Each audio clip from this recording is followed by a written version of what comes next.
ओम जय श्री हरि विष्णु, जय माता रानी। दोस्तों, आपके अपने चैनल भक्ति बाबा में आपका बहुत बहुत स्वागत है। भगवान विष्णु जी की कृपा सदैव आप और आपके समस्त परिवार पर बनी रहे, यही मैं हमेशा प्रार्थना करता हूँ। देखिए दोस्तों, पौष मास की कृष्ण पक्ष की एकादशी को सफला एकादशी कहा जाता है और जैसा कि नाम से ही पता चलता है, सफला अर्थात सभी कार्यों में सफलता दिलाने वाली एकादशी। तो इस दिन अगर आप व्रत धारण करते हैं या बिना व्रत किए भी भगवान श्री विष्णु की विधि विधान से पूजा करते हैं तो इतने मात्र से ही भगवान श्री विष्णु की कृपा प्राप्त होती है और हर कार्य में आपको सफलता की प्राप्ति हो जाती है। जीवन सफल हो जाता है सफला एकादशी का व्रत धारण करने से, ऐसा शास्त्रों का कथन है। तो इस दिन अगर आप व्रत धारण करते हैं या इस विशेष उपाय को करते हैं तो अत्यंत ही श्रेष्ठ है। मान लीजिए किसी कारणवश अगर आप व्रत नहीं भी कर पाते हैं तो भी भगवान श्री विष्णु को समर्पित होती है एकादशी की तिथि। इस दिन विधि विधान से भगवान श्री विष्णु की पूजा आराधना कीजिए, मंत्रों का जप कीजिए, सात्विक भोजन कीजिए, आचार विचार व्यवहार शुद्ध रखिए, विश्वास कीजिए, बिना व्रत किए भी भगवान श्री विष्णु की कृपा आपको प्राप्त हो जाए। पौष मास की सफला एकादशी के बारे में। सफला एकादशी की तिथि कब प्रारंभ हो रही है, कब समाप्त हो रही है, व्रत आपको कब धारण करना है और पारण का यानी कि व्रत खोलने का शुभ मुहूर्त क्या होगा,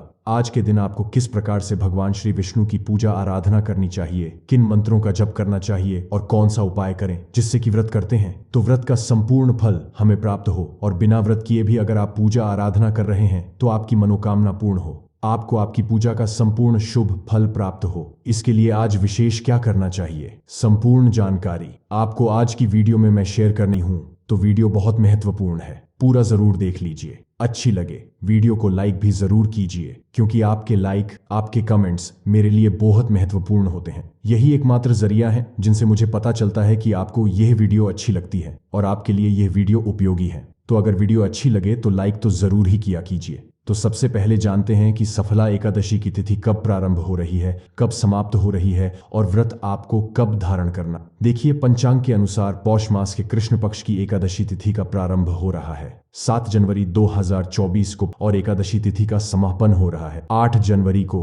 ऐसे में व्रत हमें कब धारण करना है तो देखिए, सूर्योदय कालीन तिथि हमें प्राप्त हो रही है 7 जनवरी 2024 को और दिन होगा रविवार का। तो रविवार के दिन 7 जनवरी को एकादशी का व्रत रखा जाएगा और एकादशी के दिन सूर्योदय काल का समय रहेगा और सूर्यास्त का समय रहेगा। तो जो भक्त एकादशी का व्रत धारण करते हैं रविवार को एकादशी का व्रत धारण करेंगे और दशमी तिथि के नियम का पालन शनिवार को यानी कि 6 जनवरी 2024 को करना है। दशमी तिथि के दिन शुद्ध और सात्विक भोजन लेना चाहिए। भोजन में लहसुन, प्याज, मांस, मदिरा का सेवन नहीं करना चाहिए। मसूर की दाल, शाक, टमाटर ये सभी चीजें भी एकादशी व्रत करने वाले को दशमी तिथि के दिन नहीं खानी चाहिए। गाजर, मूली, बैंगन ये चीजें भी त्याग करनी चाहिए। दशमी तिथि के दिन से दशमी तिथि की संध्या काल में सूर्यास्त होने के बाद आप अन्न और नमक दोनों चीजें नहीं खा सकते हैं, मतलब भोजन नहीं कर सकते हैं। अगर आप कुछ खाना चाहें तो फलाहार कर सकते हैं, फल इत्यादि ले सकते हैं। एकादशी के दिन प्रातः काल जल्दी उठना चाहिए, ब्रह्म मुहूर्त में उठ जाइए, गंगा जल मिश्रित जल से स्नान कीजिए या फिर संभव हो पास में कोई नदी हो, पवित्र नदी हो तो वहां जाकर पवित्र नदी में स्नान कर सकते हैं, नहीं तो अपने घर में भी गंगा जल मिलाकर जल में फिर स्नान कर सकते हैं। शुद्ध और साफ वस्त्र धारण करके भगवान सूर्य देव को जल दीजिए। इसके बाद अपने घर के मंदिर में आकर विधि विधान से भगवान श्री विष्णु की पूजा कर लीजिए। व्रत का संकल्प जरूर ले लीजिए। अगर आप व्रत धारण करते हैं तो व्रत का संकल्प लेना अत्यंत आवश्यक होता है, तभी हमें हमारे किए गए व्रत का संपूर्ण फल मिलता है। संकल्प लेने के बाद आपकी व्रत का प्रारंभ हो जाता है। इसके बाद भगवान श्री विष्णु का अभिषेक करके पीले वस्त्र उन्हें अर्पित कीजिए, पीले पुष्प उन्हें अर्पित कीजिए और अपनी इच्छा के अनुसार ऋतुफल जो आपके पास उपलब्ध है भगवान श्री विष्णु को भोग स्वरूप अर्पित कीजिए। जो भी आप भोग लगाते हैं उसमें तुलसी का पत्ता जरूर होना चाहिए, लेकिन आज यानी कि एकादशी के दिन तुलसी के पत्ते तोड़े नहीं जाते हैं तो एक दिन पहले से तुलसी के पत्ते तोड़ कर रखिए ताकि एकादशी के दिन उसी का प्रयोग आप पूजा में कर सकते हैं। विधि विधान से भगवान श्री विष्णु की पूजा करने के बाद आप उनकी आरती कर लीजिए। पूजा करते समय ओम नमो भगवते वासुदेवाय नम इस प्रकार से मंत्र जप करते रहिए। जो भक्त व्रत धारण करते हैं दिन में फलाहार कर सकते हैं, कोई सा भी फल इत्यादि लेकर और जूस पीकर, फलों का रस पीकर, चाय लेकर आप व्रत धारण करते हैं। आप चाहें तो निर्जल भी यह व्रत धारण कर सकते हैं, लेकिन यह पूरी तरह से आपकी अपनी इच्छा पर निर्भर करता है। शाम के समय फिर से विधि विधान से भगवान श्री विष्णु की पूजा करेंगे। एक चीज का आपको ध्यान रखना होता है, एकादशी की रात्रि में अखंड दीपक जरूर जलाना चाहिए। इससे हमारे किए गए व्रत का संपूर्ण फल हमें मिले। शाम को जब आप पूजा कर रहे हैं उसी समय एक दीपक जला दीजिए जो कि पूरी रात्रि जलता रहे। दीपक में इतना पर्याप्त मात्रा में घी डाल दीजिए। एकादशी व्रत का पारण द्वादशी तिथि में किया जाता है, तो अगले दिन सुबह जल्दी उठकर स्नान कर लीजिए। भगवान श्री शनि की पूजा कीजिए, सूर्यदेव को जल दीजिए। इसके बाद दान की सामग्री निकाल दीजिए। फिर आप चाहें तो किसी ब्राह्मण को घर बुलाकर भोजन करा सकते हैं। इसके बाद आप स्वयं भी शुभ मुहूर्त में अपना व्रत खोल सकते हैं। और अब बात करें कि एकादशी व्रत का पारण हमें कब करना है, तो देखिए, द्वादशी तिथि के प्रारंभ होने का समय रहेगा 8 जनवरी 2024 को और द्वादशी तिथि समाप्त हो रही है 8 जनवरी की ही देर रात्रि में। एकादशी व्रत के पारण का शुभ मुहूर्त है 8 जनवरी 2024 को सोमवार के दिन। एकादशी का व्रत करने वाले को पारण के शुभ मुहूर्त का ध्यान जरूर रखना चाहिए। अगर आप शुभ मुहूर्त में अपना व्रत नहीं खोलते हैं तो आपके किए गए व्रत का संपूर्ण फल आपको नहीं मिलता। इसलिए व्रत करते हैं तो पारण के शुभ मुहूर्त का ध्यान जरूर रखिए। देखिए, इस तिथि के दौरान सिर्फ और सिर्फ आपको तुलसी पौधे के नीचे वह गुप्त चीज बांधनी है जिसके बारे में भागवत गीता में लिखा हुआ है, और इसके बारे में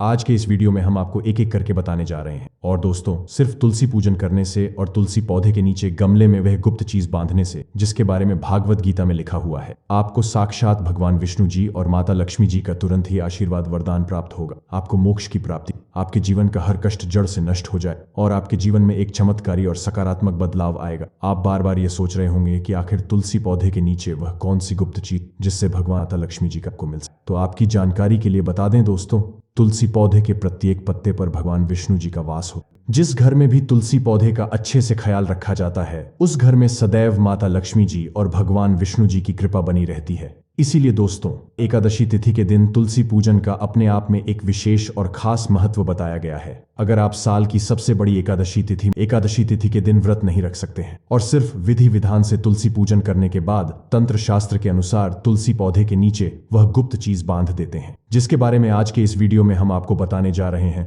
तो मान के चलिए साक्षात भगवान विष्णु जी और माता लक्ष्मी जी का आशीर्वाद तुरंत के तुरंत आपको मिल जाएगा, जिसके बाद आपके जीवन में आपको सफल होने से कोई नहीं रोक पाएगा। इसलिए इस वीडियो को लास्ट तक, अंत तक बिना भगाए देखिएगा। और अगर आप चाहते हैं कि माता लक्ष्मी जी और भगवान विष्णु जी की कृपा सदैव आप पर और आपके परिवार पर बनी रहे, तो दोस्तों पूरी सच्ची श्रद्धा और पूरे विश्वास के साथ कमेंट बॉक्स में जाइए और तुरंत लिख दीजिए जय भगवान विष्णु जी की, जय माता लक्ष्मी जी की। और अगर आप भगवान विष्णु जी और माता लक्ष्मी जी के सच्चे भक्त हैं तो इस वीडियो को लाइक करना मत भूलिएगा और जितने लोगों तक इस वीडियो को पहुंचा सकते हैं उतने लोगों तक पहुंचा दीजिए ताकि लोगों का भला हो सके। क्योंकि भगवत गीता में साफ साफ लिखा हुआ है कि अगर आप लोगों का भला करेंगे तो देवी देवताओं का आपको आशीर्वाद मिलेगा और आपके जीवन में आपका भी भला होगा। तो सबसे पहले उपाय जो हम आपको बताने जा रहे हैं वह है भाग्य के साथ पाने का महाउपाय। अगर आप चाहते हैं कि हमेशा आपका भाग्य आपका साथ दे, आपके राहु केतु आपका साथ दें, आप जिस कार्य को भी शुरू करें उस कार्य में आपको सफलता प्राप्त हो, तो बस एक छोटा सा उपाय आपको 22 दिसंबर मोक्षदा एकादशी तिथि के दिन करना। ये बहुत छोटा सा उपाय है, लेकिन इस उपाय को करने के बाद तुरंत ही आपको भगवान विष्णु जी का वह वरदान और आशीर्वाद मिलेगा, जिसके बाद आपके नवग्रह, आपके तारे, आपके राहु, आपके केतु, आपका भाग्य आपका साथ देना शुरू कर देंगे। आपका सौभाग्य प्रबल हो जाएगा। आप जिस कार्य को शुरू करेंगे उस कार्य में आपको सफलता प्राप्त होगी। हम आपको वीडियो की शुरुआत में ही बता चुके हैं कि किसी भी व्यक्ति के जीवन का राहु केतु का नियंत्रण भगवान विष्णु जी के हाथ में होता है और सिर्फ आपको यह करना है, एकादशी तिथि के दिन सुबह सोकर के उठना है, अच्छी तरीके से नहा लेना है और पीले कपड़े पहनने हैं, क्योंकि पीला रंग भगवान विष्णु जी को बहुत प्रिय होता है। अब आपको एक घी का दीपक लेना है और अपनी लंबाई के बराबर एक पीला मौली धागा लेना है। ध्यान रखिएगा, मौली धागे 2 रंग में आते हैं, एक पीला और एक लाल। आपको अपनी लंबाई के बराबर पीला मौली धागा लेना है। अब आपके घर पर जो भी तुलसी का पौधा हो वहां पर आपको जाना है। सबसे पहले घी का दीपक जलाना है। घी का दीपक अपने पूर्व दिशा में आपको जलाना है। अब यह जो पीला मौली धागा आपने लिया है, इस मौली धागे को अपने हाथ में पकड़कर तुलसी पौधे की 11 परिक्रमा आपको लगाना है। 11 नंबर भगवान विष्णु जी, माता लक्ष्मी जी को अत्यंत प्रिय है। इस बात का आपको विशेष करके ध्यान रखना होगा। जितनी देर भी आप परिक्रमा लगा रहे हैं उतनी देर आपको भगवान विष्णु जी के बीज मंत्र का जाप करना है। बीज मंत्र है ओम नमो भगवते वासुदेवाय नमः। हम फिर से रिपीट कर रहे हैं दोस्तों, ओम नमो भगवते वासुदेवाय नमः। इस बीज मंत्र का जाप 11 परिक्रमा लगाते वक्त आपको लगातार करना है। परिक्रमा लगाने के बाद आपको इसी मौली धागे को तुलसी पौधे के गमले के नीचे भगवान विष्णु जी को याद करते हुए बांध देना है। ध्यान रखिएगा दोस्तों, तुलसी पौधे के ऊपर मत बांधना, तुलसी पौधे के गमले के नीचे आपको बांधना है। सिर्फ इतना उपाय आपको एकादशी तिथि के दिन करना है। इतना उपाय करने भर से साक्षात तुरंत ही आपको भगवान विष्णु जी का वह वरदान और वह आशीर्वाद मिलेगा, जिसके बाद आपके नवग्रह की पीड़ा तुरंत खत्म हो जाएगी। आपका दुर्भाग्य आपसे दूर हो जाएगा। भगवान विष्णु जी, माता लक्ष्मी जी के आशीर्वाद से आपके जीवन में आपका भाग्य प्रबल हो जाएगा। आपके नवग्रह आपका साथ देना शुरू कर देंगे। आपके राहु केतु आपका इस प्रकार से साथ देना शुरू करेंगे, जिसके बाद आप जो भी कार्य शुरू करेंगे उस कार्य में आपको सफलता प्राप्त होगी। अंत कमेंट बॉक्स में जाइए और तुरंत लिख दीजिए भगवान विष्णु जी की जय, ताकि भगवान विष्णु जी की कृपा आप पर सदैव बनी रहे। अगला उपाय है धन प्राप्ति का महाउपाय। अगर आप चाहते हैं कि आपके जीवन में धन की वर्षा हो, आपके जीवन में इतना धन आए जिसके बाद आपको धन की कमी ना हो, आपके घर पर इतना धन हो जाए जिसके बाद आपकी आने वाली 7 पीढ़ी भी पैसों पर राज करें, तो दोस्तों बस आपको मोक्षदा एकादशी तिथि के दिन तुलसी पौधे के नीचे वह गुप्त चीज सही मुहूर्त पर बांधनी है, जिसके तुरंत बाद आपको तुरंत ही माता लक्ष्मी जी का वह वरदान और वह आशीर्वाद मिलेगा, जिसके बाद न केवल आपके जीवन में धन की वर्षा होगी, बल्कि धन संबंधित हर प्रकार की परेशानी से आपको तुरंत के तुरंत मुक्ति मिल जाए। यह उपाय आज भी कई करोड़पति व्यक्ति लोग हर मोक्षदा एकादशी तिथि के दिन करते हैं। यह उपाय आपको 22 दिसंबर की रात्रि को करना है। आपको सिर्फ यह करना है कि सूर्यास्त के बाद आपको लाल कपड़े पहने। माता लक्ष्मी जी की पूजा में जब भी लाल रंग का कपड़ा पहना जाए या लाल रंग का इस्तेमाल किया जाए, वह पूजा तुरंत सिद्ध हो जाती है। आपको आपकी लंबाई के बराबर लाल मौली धागा लेना है। अब आपके घर का जो भी तुलसी का पौधा है वहां पर आपको जाना है। तुलसी पौधे के सामने सबसे पहले आपको एक घी का दीपक जलाना है, जो आपने अपने लंबाई के बराबर लाल मौली धागा लिया है। उस मौली धागे को अपने हाथ में पकड़िए और माता लक्ष्मी जी के बीज मंत्र का जाप 11 बार आपको करना है। बीज मंत्र है ओम महालक्ष्मी नमः। हम फिर से रिपीट कर दे रहे हैं, ओम महालक्ष्मी नमः। अब इसी लाल मौली धागे को आपको तुलसी पौधे के गमले के नीचे बांध दें और ध्यान रखिएगा तुलसी पौधे को स्पर्श मत कीजिएगा, सिर्फ तुलसी पौधे के गमले पर बांध देना है। आपको यह मौली धागा जो आपने अपनी लंबाई के बराबर ली, इतना उपाय आपको करना है और माता लक्ष्मी जी को याद करने के बाद अपने दिनचर्या के काम में जाना। ये उपाय अगर आपने इस एकादशी तिथि पर कर ली तो तुरंत ही माता लक्ष्मी जी का आपको वह वरदान मिलेगा, जिसके बाद न केवल आपके जीवन के हर प्रकार के आर्थिक कष्टों से आपको मुक्ति मिल जाएगी, बल्कि आपके जीवन में धन का आगमन बहुत तेज हो जाएगा। आपके जीवन में जो धन आएगा उसमें वृद्धि होगी। तो दोस्तों वीडियो लाइक कर दीजिए और कमेंट बॉक्स में जय मां लक्ष्मी भी लिख दीजिए। माता लक्ष्मी जी की जय। इसके अलावा भी अगर आपका कोई प्रश्न हो या कोई विशेष वीडियो देखना चाहते हैं तो इसके लिए कमेंट बॉक्स में जरूर लिख दीजिए। चैनल पर पहली बार आए, अगर अभी तक आपने चैनल को सब्सक्राइब नहीं किया है तो आज की वीडियो अगर आपको अच्छी लगे तो चैनल को सब्सक्राइब करके बेल आइकन को जरूर प्रेस कर लीजिए। इससे ये होगा कि इस चैनल पर जो भी नई वीडियो अपलोड होंगी उनकी नोटिफिकेशन आपको सही समय पर प्राप्त होगी। मिलती है आपसे अगली वीडियो में, तब तक के जय भगवान विष्णु।